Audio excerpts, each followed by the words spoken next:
आप सभी लोगों से मेरा नमस्कार हो। मैं हूँ रितु चौहान। एक छोटी सी शिव भजन आप लोगों को अच्छा लगे तो ज़रूर आप लोग सपोर्ट मेरा करना। शिव यही दुनिया आनंद भैला हो, शिव यही दुनिया आनंद भैला हो।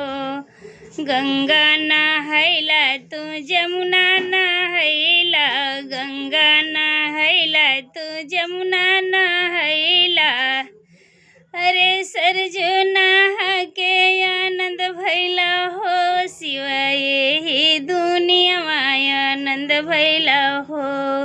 बागों में अरे बागो तू पवला, बगैचो तू पवला, बागो तू पवला, बगैचो तू पवला।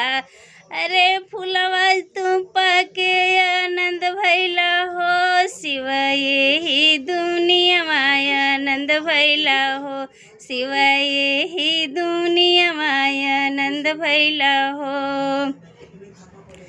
संतो साधु तू पौला हो, संतो तू पौला, साधु तू पौला हो, संतो तू पवला।